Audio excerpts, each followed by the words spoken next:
I heard that you stay in some center here. Can you tell us something about this center? Where is it? How it works? If people can have telephones or and the system? Yeah. Okay. So I teach meditation in a center north from Yangon. It's around 2-3 hours far from Yangon. It's 3 hours from here if you go at night. And it's a center in the middle of a village, but the village is very peaceful. We have a bamboo grove in the center, we have a river flowing around, we have a tiny forest there. So it's very peaceful, very natural. We are well supported by various donors and supporters. The entrance is for free. The entrance is for free, everything is for free. Accommodation, electricity, food, for those who are monks and for nuns, medicine and other things are also for free. The practice there depends largely on the yogi.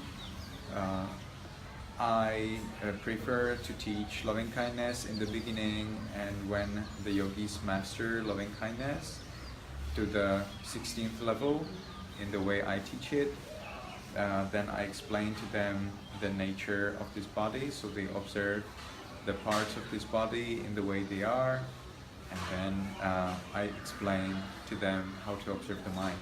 So they observe the mental states and mental phenomena in the way they are.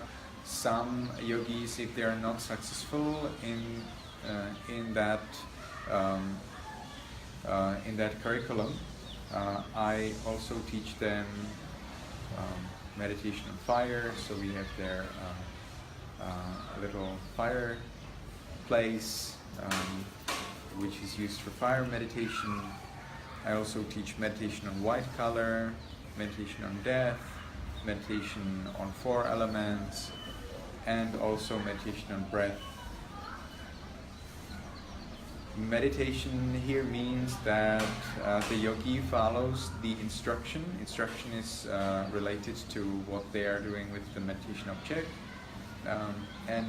Meditation here means that they follow the instruction in sitting and walking. So the yogi is sitting 1 hour, walking 1 hour, sitting 1 hour, walking 1 hour, and either concentrating or observing the nature of the object that I have instructed.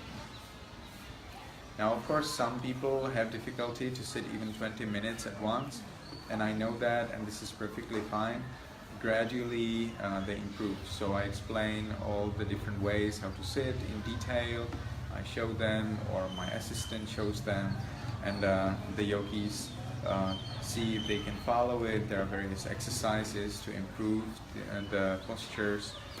And in the beginning, the first day, it's a little bit free, so the yogis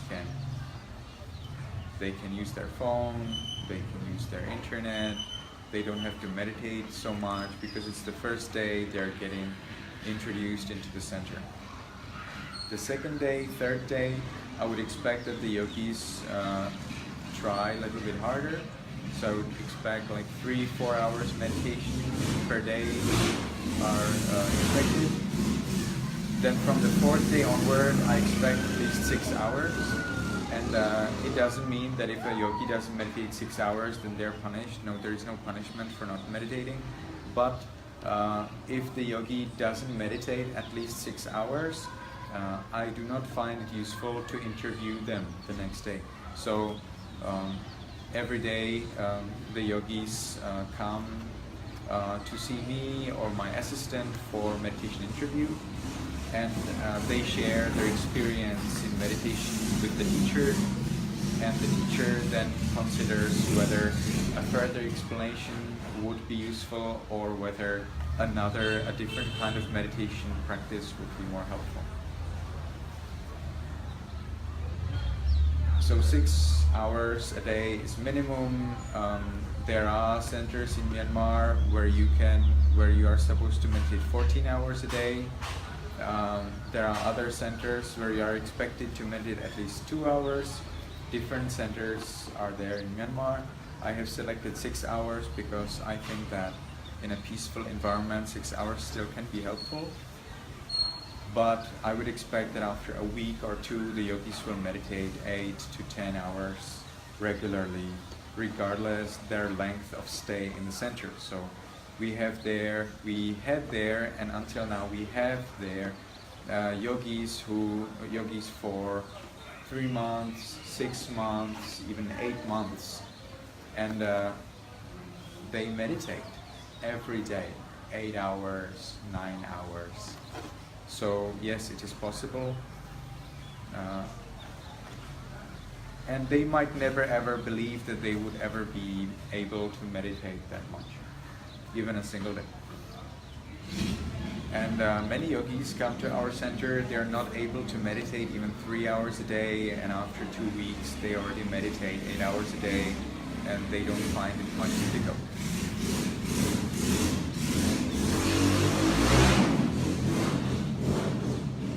Now regarding phone of course is one of the big difficulties. Using phone and talking are two tempters of yogis. So if a yogi wants to get progress, they would not use phone, they would not talk. If a yogi doesn't care about their progress, they will use their phone, they will talk. It's just that simple. It's the nature. So the phone and talking are really serious hindrances to meditation, and it's very hard to fight that, for the yogis and for me as their teacher, to get them to try without phone. Some people understand it already before they come. Hey, I want progress, so of course I will not use phone. Like if I tell them, well, if you do your 8 hours, you can use phone after you finish your 8 hours during that day.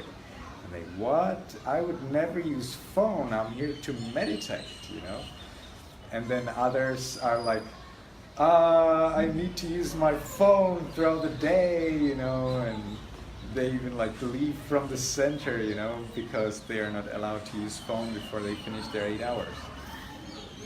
So different people have different attitudes, different expectations, I would say different abilities, or as is the technical word, predispositions. So with these different predispositions, we are dealing with a lot of different people, and I really wish to make that place a nice, comfortable sanctuary for those who want to become a better person. So I do not care so much if somebody gets angry or somebody doesn't want to meditate much, or if somebody doesn't want to listen much to me. I care more about whether they try hard. So if I see that they really try to follow the instruction, that they really try to follow those rules, those regulations, that they really try to preserve the harmony, that they really try to meditate, then there is no limit to exceptions and excuses from myself. So I'm always ready to make exceptions for those who try hard but simply cannot. So there are innumerable exceptions, just like there are innumerable rules, and everybody finds their way how to live there comfortably and become a better person. Or if they think that they want to go,